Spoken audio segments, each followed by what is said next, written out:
बिस्मिल्लाहिर्रहमानिर्रहीम अस्सलामु अलैकुम।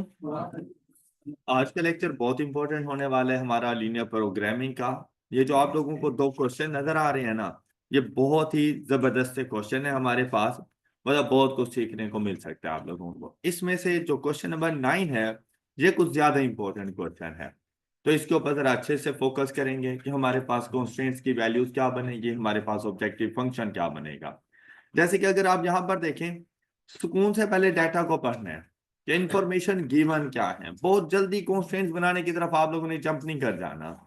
डाटा हमारे पास गिवन है। A factory is planning to buy some machines to produce boxes and has a choice of B1 और B9 machine. अच्छा, यहां पर ना प्रोडक्ट्स की बात नहीं कर रहा, यहां पर बात कर रहा है कि हम लोगों ने बॉक्सेस बनाने हैं। उन बॉक्सेस को बनाने के लिए हमें मशीन्स रिक्वायर्ड हैं। और जो हमारे पास ऑप्शंस हैं, हम B1 मशीन परचेज कर सकते हैं, मतलब ये मॉडल है उस मशीन का, या फिर हम लोग B9 मशीन परचेज कर सकते हैं, ये सेम मशीन का एक दूसरा मॉडल है हमारे पास। फिर कहते हैं rupees 9.6 million has been budgeted for the purchase of machines। दोनों मशीन्स में अब कितनी कितनी मशीन परचेज करनी है ये हमने उसे बताना है, लेकिन टोटल जो अमाउंट हमने उसकी खर्च करवानी है ना, वो 9.6 मिलियन की। ऑलराइट,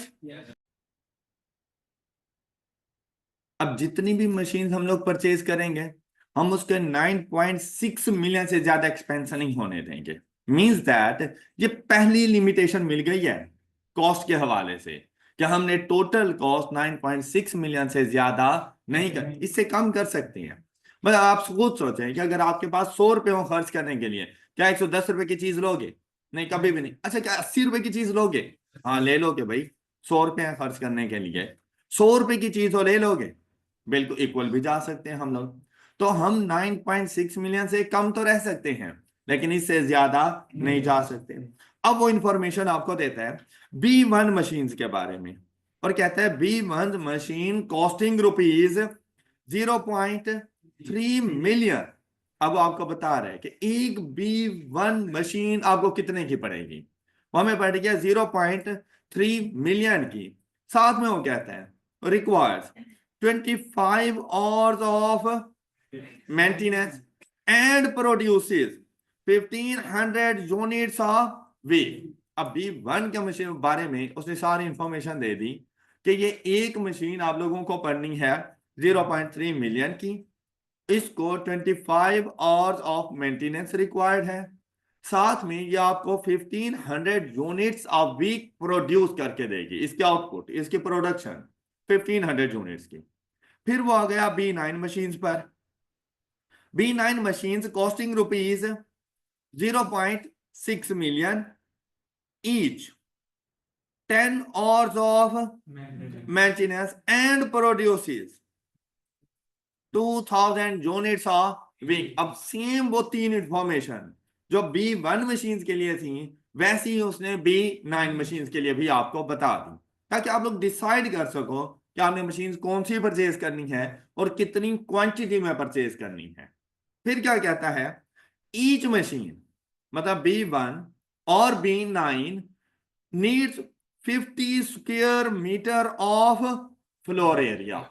मतलब अब उस मशीन को रखने के लिए आपके पास जगह भी तो होनी चाहिए ना। अब कहता है कि चाहे आप B1 मशीन लें, चाहे आप लोग B9 मशीन लें, दोनों के लिए जो आपको स्पेस रिक्वायर्ड है ना, वो 50 स्क्वायर मीटर रिक्वायर्ड है। ऑलराइट, नेक्स्ट वन इज, कहते हैं floor area of 1000 square metre. अब ये आ गई टोटल रिस्ट्रिक्शन, क्या आपके पास जो टोटल एरिया है ना, वो 1000 स्क्वायर मीटर का है। आप इतना यूटिलाइज कर सकते हो, इससे ज्यादा नहीं कर सकते। फिर and maintenance time of 400 hours. ये तीसरी लिमिटेशन आ गई है। पहली कौन सी थी? 9.6 मिलियन कॉस्ट की लिमिटेशन थी। दूसरी कौन सी आई हमारे पास? 100 स्क्वायर मीटर फ्लोर एरिया। तीसरी कौन सी हमारे पास? मेंटेनेंस आवर्स के हवाले से कि इन टोटल मेंटेनेंस आवर्स हमारे पास कितने हैं, 400 आवर्स और available each week since all production can be sold, कहते हैं सारी की सारी प्रोडक्शन जितनी करते हैं सो सेल हो जाती हैं। The factory management wishes to output. अब यहां पर जो आपका प्रो ऑब्जेक्टिव फंक्शन है ना, वो प्रॉफिट की मैक्सिमाइजेशन या कॉस्ट की मिनिमाइजेशन नहीं है। यहां पर जो आपका ऑब्जेक्टिव है वो है आउटपुट की मैक्सिमाइजेशन। मतलब आपके पास कुछ ऐसी मशीन्स होनी चाहिए जो आपको मैक्सिमम प्रोडक्शन दें। तो आपके पास जो ऑब्जेक्टिव फंक्शन है ना, वो इस क्वेश्चन के अंदर आउटपुट से रेलिवेंट है। तो अगर आउटपुट के हवाले से देखो तो उसने आपको बता दिया था कि B1 की आउटपुट कितनी है, 1500, और B9 की आउटपुट कितनी है, लेकिन इस पे लिमिटेशन तो नहीं लगाई थी, इनके ऊपर लिमिटेशन नहीं लगाई क्योंकि ये हमारा ऑब्जेक्टिव फंक्शन था। तो अब सबसे पहले अगर हम लोग ऑब्जेक्टिव फंक्शन की बात करें तो हमारा ऑब्जेक्टिव फंक्शन क्या जाके बनेगा, आउटपुट या production. P stands for profit नहीं, P स्टैंड्स फॉर प्रोडक्शन। चले हम कंफ्यूज ना हो इसलिए हम इसको डिनोट कर देते हैं O से। O stands for output. तो क्या आएगी, B1 हम लोग कितनी परचेज करेंगे हमें तो नहीं पता, तो हम उसको क्या एज्यूम करेंगे, X। और B9 कितनी हम लोग परचेज करेंगे हमें ये भी नहीं पता, तो इसको क्या एज्यूम करेंगे, B1 की प्रोडक्शन 1500 पर मशीन थी, तो हमारे पास कितनी नंबर ऑफ मशीन हैं, X। तो कितनी प्रोडक्शन हो जाएगी, 1500X प्लस B9 की प्रोडक्शन 2000, और टोटल मशीन हैं कितनी, 2000। ये इसका ऑब्जेक्टिव फंक्शन है। सब बच्चों को समझ आ गई। अब देखिएगा कॉन्स्टेंट्स। कॉन्स्टेंट्स, एक कॉन्स्टेंट बनना है कॉस्ट के हवाले से, दूसरा कॉन्स्टेंट बनना है फ्लोर एरिया के हवाले से, तीसरा कॉन्स्टेंट बनना है मेंटेनेंस ऑर्स के हवाले से। आपके पास टोटल कॉस्ट कितनी, 9.6 मिलियन। आपके पास फ्लोर एरिया कितना, आपके पास मशीन ऑर्स कितने हैं, और आपने इनमें से लेस देन पर आना है। यह बात क्लियर। अब बात करेंगे कॉस्ट की। एक B1 मशीन आपको कितने की पड़ रही है, तो यहां पे लिखेंगे 0.3 ऑफ प्लस एक B9 मशीन आपको कितने की पड़ रही है, तो यहां पर आ जाएगा 0.6 ऑफ, ये कॉस्ट फंक्शन हो गया। ये बात क्लियर। अच्छा क्या बता सकते हैं फ्लोर एरिया के बारे में, क्या लिखूं यहां पर, 50x प्लस, शाबाश, क्योंकि दोनों के लिए सेम सेम था, 50x प्लस 51। चलिए अब बताएं मेंटेनेंस ऑर्स के लिए क्या करें, 25x plus 10y and at the end x and y greater than equal to 0। ये आपके कॉन्स्टेंट्स कंप्लीट हो गए। एनी प्रॉब्लम, सब बच्चों को क्लियर हो गया। अच्छा क्या अब आप इसको कंप्लीट सॉल्व कर सकते हैं, क्या आपने पहले किया है, क्वेश्चन नंबर 9 को कंप्लीट सॉल्व करें, जल्दी करें। क्वेश्चन नंबर 9,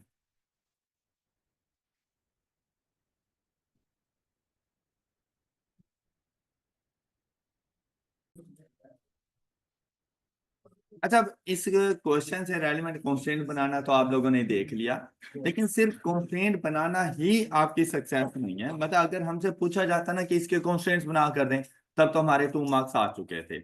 लेकिन अगर कहा जाता है कि भाई हमें बताएं मशीन 1 एंड मशीन 2, हम या 9 B9 हम लोग कितनी कितनी परचेज करें, कंप्लीट सोल्यूशन, तो उसके लिए आपको एक अच्छा सा ग्राफ भी बनाना था। अब इसका ग्राफ किस तरह से बनेगा, उसके लिए हम लोग जाएंगे अपने इधर व्हाइट बोर्ड पर। जहां पर देखें सबसे पहला कांस्टेंट आपके पास क्या था, 0.3x plus 0.6y less than equal to 9.6। दूसरा कॉन्स्टेंट हमारे पास था 50x plus 50y less than equal to 1000, and the third one is 25x plus 10y less than equal to, ये कॉन्स्टेंट है हमारे पास। अब इनके ग्राफ बनाने के लिए आपके पास होने चाहिए एक्स एंड वाई इंटरसेप्ट। यहां पर इसके X and Y intercept find कर लेते हैं। एक्स को 0 करें तो वाई की वैल्यू हमारे पास आ जाएगी 16, एम आई राइट? वाई को 0 करूं तो मेरे पास एक्स की वैल्यू आएगी, ये पॉइंट्स आ गए। देखियो भाई, ये अमाउंट भी मिलियंस में, बाकी भी मिलियंस में, तो कन्वर्जन की ऐसे जरूरत नहीं थी। मिलियन मिलियन को खुद ही कैंसिल कर देगा। जब यहां पर पहुंचे, एक्स को 0 करें तो वाई की वैल्यू हमारे पास आ रही है, और अगर वाई को 0 करें तो एक्स की वैल्यू, ये 2 पॉइंट्स, देन एक्स को 0 करें तो वाई की वैल्यू, और अगर y को 0 करें तो x की वैल्यू। अब देखिए, x की जो मैक्सिमम वैल्यू आपको मिल रही है ना, वो है 32, और y की जो मैक्सिमम वैल्यू आपको मिल रही है ना, वो है हमारे पास 14। तो अब जो ग्राफ हमने बनाना है ना, अक्सर बच्चे जो मिस्टेक कर रहे हैं ना, वो ग्राफ बनाने में कर रहे हैं। क्या आप देखें कि y एक्सिस का आपका 10 होता है यहां से यहां तक, मतलब 10 to 20, जबकि एक्स एक्सिस में आप लोग 16 यहां पे लिखते हो और 20 यहां पे आके लिख रहे हो। तो आपके सारा ग्राफ खत्म हो चुके हैं, आपको सही से पॉइंट ऑफ इंटरसेक्शन नहीं मिलने वाले। तो आपने इनकी स्केलिंग के ऊपर भाई सही फोकस करना है। अच्छा, अब ये स्केलिंग मतलब इतनी शॉर्ट भी नहीं रखनी कि नंबरिंग लगाते लगाते सुबह हो जाए, ऐसा नहीं है। मतलब एक मुनासिब सा ग्राफ बनाना है, कुछ इस तरह से।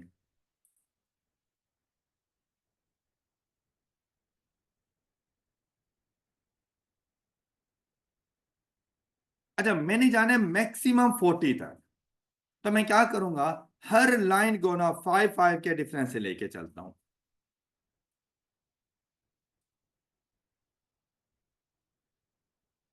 आई होप कि ये बात समझ आ गई सब बच्चों को। अच्छा, सेम ऐसी ही स्केलिंग मैंने आप जाके करनी है एक्स एक्सिस पर।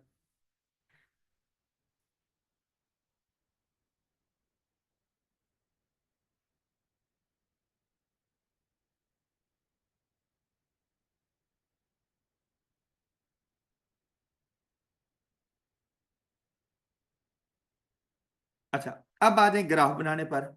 सबसे पहला लाइन 1, इसके लिए हमारे पास कौन से कोऑर्डिनेट से, 0 एंड 16। 16 कहां पर मिलेगा, ये देखो 15 हल्का सा यहाँ पे ऊपर, ये 16 की वैल्यू। इसी तरह 32 एंड 0, ये 30, यहां पर आपके पास 32 आ जाए, और इसको आपस में ज्वाइन कर दें।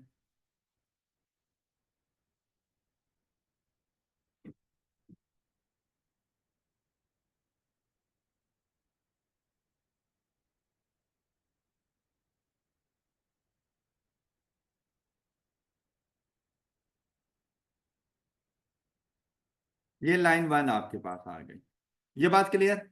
नेक्स्ट वन इज 20 एंड 20, ये इधर। तो आपके पास ग्राफ बनेगा कुछ इस तरह से।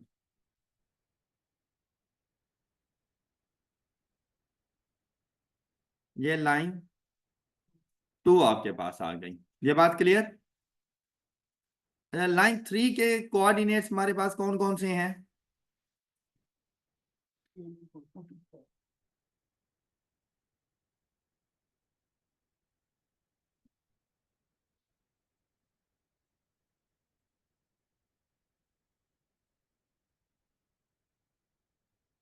जी, 16 एंड, सबसे पहले है 0 एंड 40, यहां पे मिलेगा 16 एंड 0। अब देखिए 16, यहां पर आपको 16 की वैल्यू मिलेगी। तो ये ग्राफ बनेगा कुछ इस तरह से।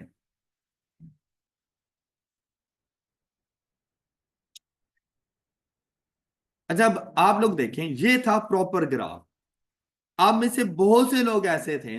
अब देखिए मेरे पास यहां पर जो पॉइंट ऑफ इंटरसेक्शन है ना, लाइन 1 एंड लाइन 2 का बिल्कुल सेपरेटली मुझे नजर आ रहा है, जबकि लाइन 2 और लाइन 3 का अलग से मुझे पॉइंट ऑफ इंटरसेक्शन नजर आ रहा है, और लाइन 1 एंड लाइन 3 का मुझे अलग से पॉइंट ऑफ इंटरसेक्शन नजर आ रहा है, जबकि आप लोगों ने इनको कॉमन पॉइंट ऑफ इंटरसेक्शन बना दिया। आपके ग्राफ में ऐसा लग रहा होता है जैसे कि ये सारे की सारी कंकरेंट लाइंस हों, जबकि ऐसा कुछ भी नहीं था। तो रीजन क्या थी कि आप लोग स्केलिंग सही नहीं कर रहे, आप ग्राफ नहीं सही बना रहे। भाई इन्हीं पॉइंट्स को ही तो बेस बनाकर मेरा सोल्यूशन आना है। देखो अगर सोल्यूशन है ना ऑन एक्स एक्सिस या ऑन वाई एक्सिस फिर तो मसले वाली बात नहीं थी, लेकिन अगर सोल्यूशन ही इन्हीं पॉइंट्स में से कोई पॉइंट हुआ तो फिर, और आपके पास तो वो पॉइंट ही पूरे नहीं है, तो आपका ग्राफ गलत है। जो बच्चे इस तरह, लेकिन काफी सारे स्टूडेंट ने बिल्कुल सही सही बनाया हुआ था। अच्छा अब जैसे ही मैंने देखा हर किसी के साथ लेस देन इक्वल टू का साइन, भाई अब आपको ज्यादा तो सोचने की जरूरत थी नहीं, क्योंकि मैंने आपको बताया है कि अगर हर किसी के साथ लेस देन इक्वल टू का साइन है तो पॉइंट ऑफ ओरिजिन के साथ वाला एरिया हमारा फिजिबल रीजन बन गया। ये हमारा फिजिबल रीजन है। अब हमें कॉर्नर पॉइंट्स कौन कौन से मिल रहे हैं, ये point A, B, C and D. अब इनकी वैल्यूज को डिटरमिन करते हैं। पॉइंट ए विच इज, हाँ जी, यहां पर देखें कौन सा पॉइंट है मेरे पास, 0 एंड 16, सिर्फ 16 ना बोला करें। पॉइंट बी, सी, डी। अच्छा पॉइंट डी का पता चल सकता है, हाँ जी, पॉइंट डी हमारे पास कौन सा है, 16 एंड, अच्छा point B is the point of intersection of line 1 and line 2, जो कि आपके पास लीनियर इक्वेशंस हैं। 1 एंड 2 जैसे ही आप अपने कैलकुलेटर को बताएंगे तो पॉइंट 2 आपको क्या मिलेगा, ये लाइन 1 एंड 2 का पॉइंट ऑफ इंटरसेक्शन है ना। अच्छा नेक्स्ट देखिए आपके पास point C is the point of intersection of line 2 and line 3, तो ये आपके पास वैल्यू क्या आ रही है, 40/3, 20/, ये आपके पास वैल्यू आ गई। अच्छा अब आ जाए अपने ऑब्जेक्टिव फंक्शन पर, which is 1500x plus 2000y। अब x की value 0, y 16, 16 into 2000 is equal to 32,000। फिर 8 and 12, 8 into 1500 is equal to 12, 12 into 2 24 is equal to 34, 24, 24 and 12 36, 40/3, 20 and 20/3 कितना,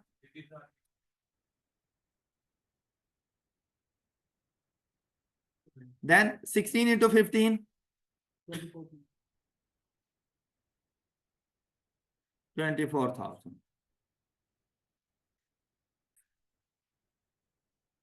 किसी को इशू यहां तक, क्वेश्चन सॉल्व हो नहीं गया। हमने प्रोडक्शन को मैक्सिमाइज करना था और मैक्सिमम वैल्यू हमें क्या मिल रही है यहां पर। अच्छा अब मुझे 40/3 एंड 20/3 को सोचने की जरूरत नहीं है, क्योंकि ये तो वैसे ही मेरा सोल्यूशन नहीं है। बात क्लियर।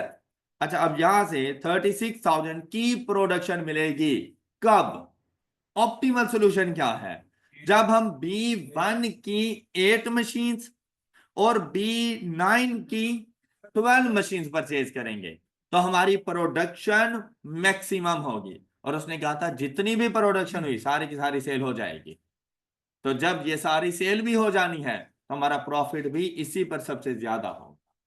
ऑल राइट, अब ये फ्लोर एरिया को भी कवर कर रही है, इसी तरह से ये मेंटेनेंस कॉस्ट को भी कवर कर रही है, इसी तरह से हमारे बजट को भी कवर कर रही है।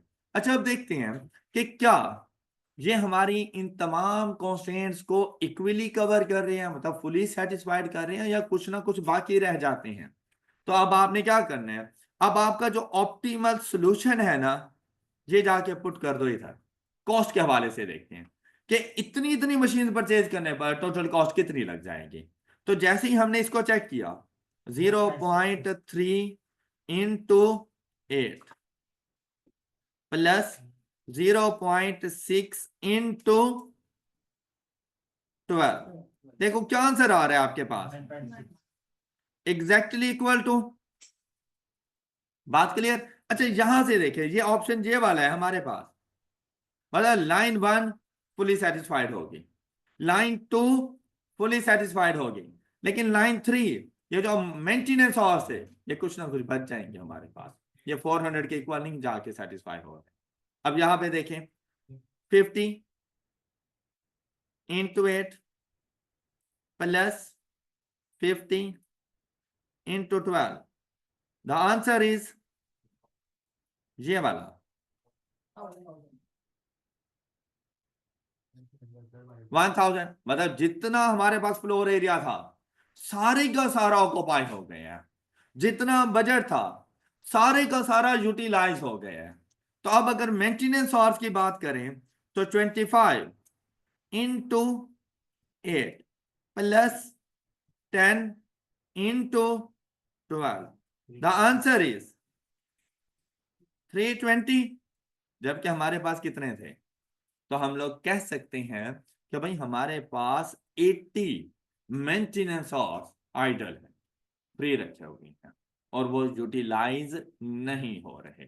ऐसा भी हो सकता है कि आपसे ऐसी बातें पूछी जाए कि डिपार्टमेंट ए बी सी, या जैसे कॉस्ट आ गई, फ्लोर एरिया आ गया, या हमारे पास मेंटेनेंस आवर्स आ गए, इसमें से कौन फुली यूटिलाइज्ड है और कौन किसके पास अभी कैपेसिटी मौजूद है।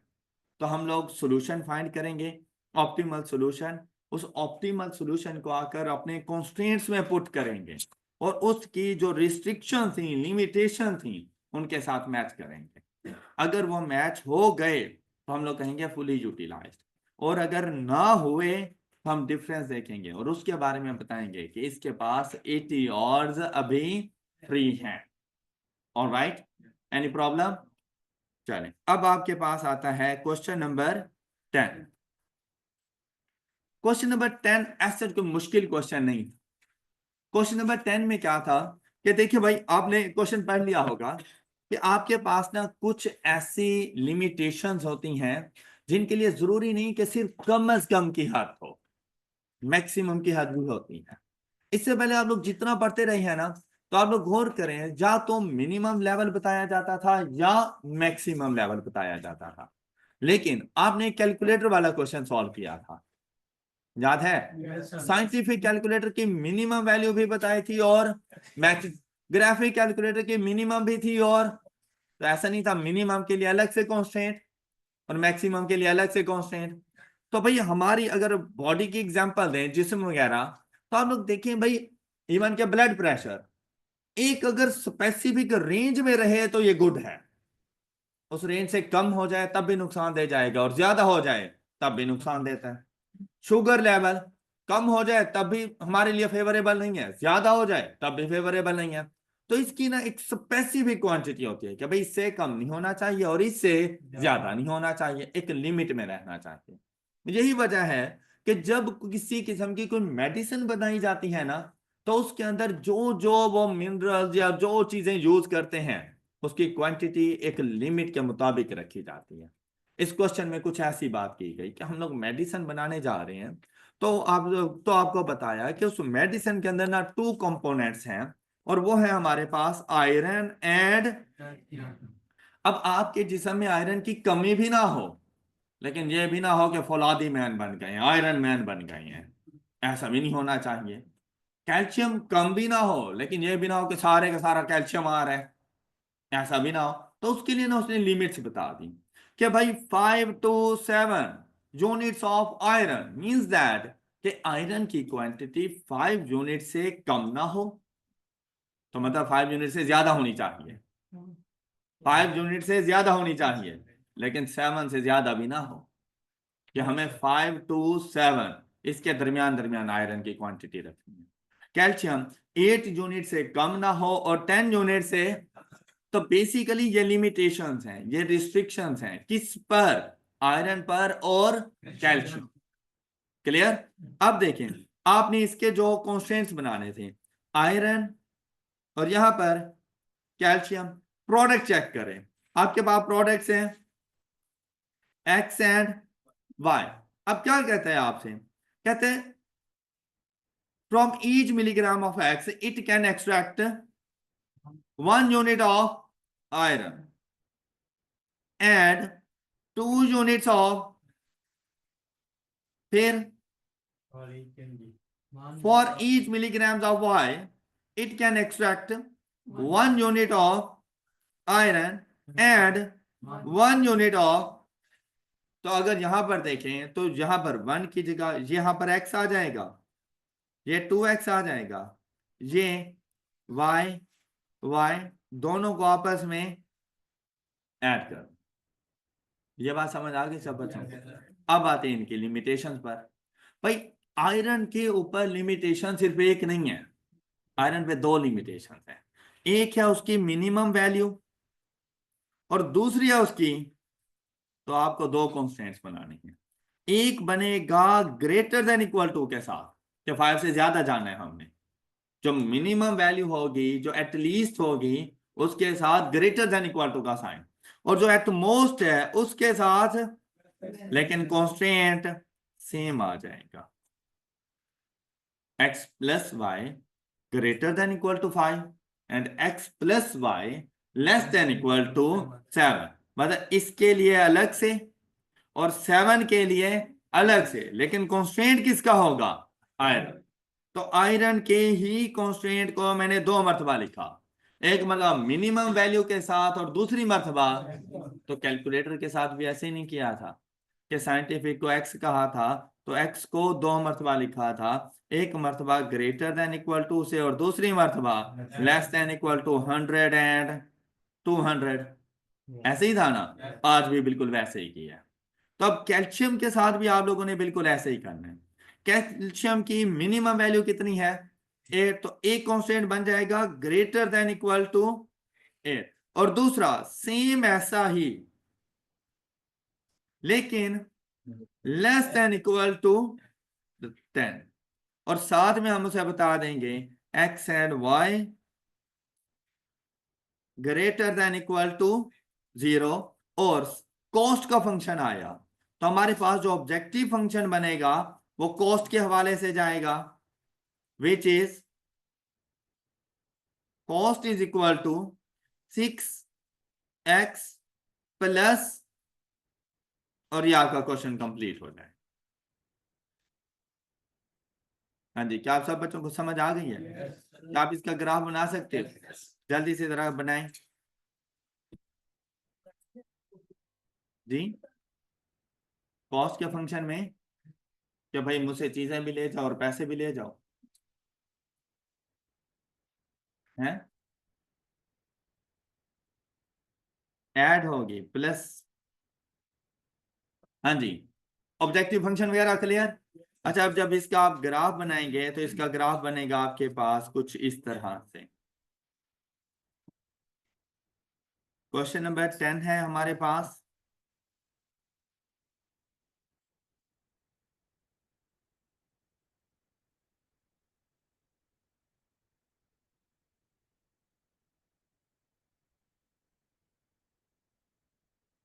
अच्छा जी,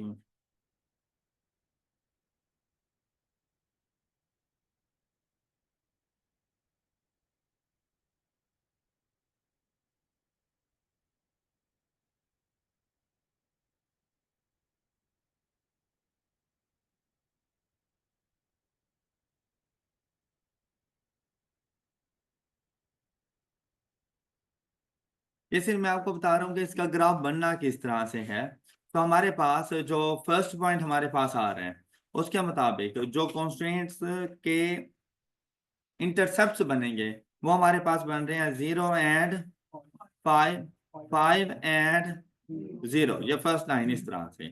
तो यहाँ पर ये 5 ये आ गया, इसका ग्राफ बन जाएगा हमारे पास, बड़ा प्यारा से इसका ग्राफ बनता है।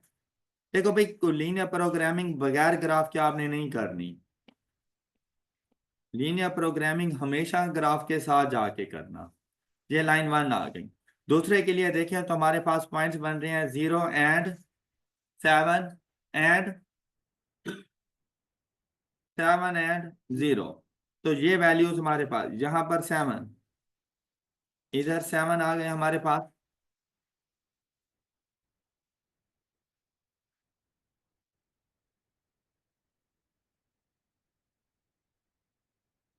ये लाइन 2। All right. अच्छा, लाइन 3 के लिए देखें तो x को 0 करें तो y की वैल्यू 8, y को 0 करें तो x की वैल्यू 4। 0 8 यहां पर आया, 4 एंड 0 इधर। तो ये ग्राफ बनेगा कुछ इस तरह से।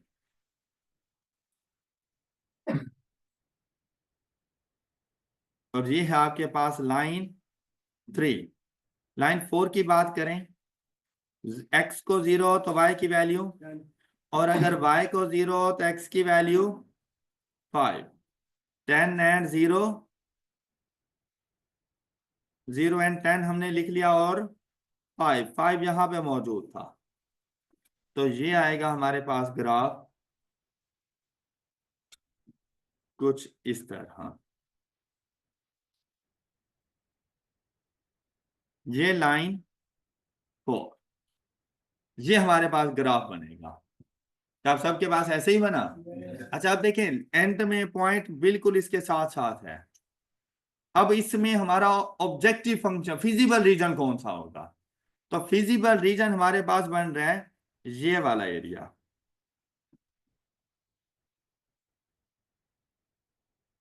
अब कुछ के साथ लेस देन के साइन थे, कुछ के साथ ग्रेटर देन के साइन थे। तो ना तो पॉइंट ऑफ ओरिजिन के साथ वाला एरिया, और ना ही बिल्कुल बाहर वाला एरिया। ये जो फिजिबल रीजन होता है ना, जो मतलब चारों तरफ से बंद हो जाए, ऐसे फिजिबल रीजन को कहते हैं बाउंडेड फिजिबल रीजन। ऐसे फिजिबल रीजन को क्या कहते हैं? बाउंडेड। अब जैसे इस क्वेश्चन में बाउंडेड, इस क्वेश्चन में देखिए तो इस क्वेश्चन में भी बाउंडेड फिजिबल रीजन है। लेकिन ये आप लोगों ने यहां पर देखा, ये भी बाउंडेड है, मतलब बाउंड्रीज हैं हर तरफ से। लेकिन अगर कोई ग्रेटर देन के साइन के साथ आपके पास आ जाता, अब ये भी बाउंडेड था हमारे पास, ये भी बाउंडेड फिजिबल रीजन था, लेकिन अगर मेरे पास ये बिल्कुल आउटसाइड फिजिबल रीजन बन जाता, जिसकी बाहर की कोई लिमिट्स ना होती, तो ऐसे फिजिबल रीजन को कहा जाता है अनबाउंडेड फिजिबल रीजन। और वो उस टाइम पे बनता है जब तमाम कॉन्स्टेंट्स के साथ ग्रेटर देन का साइन हो, तब अनबाउंडेड फिजिबल रीजन। लेकिन अगर कुछ के साथ लेस देन, कुछ के साथ ग्रेटर देन, या सब के साथ लेस देन हो, तो बाउंडेड फिजिबल रीजन बना करता है।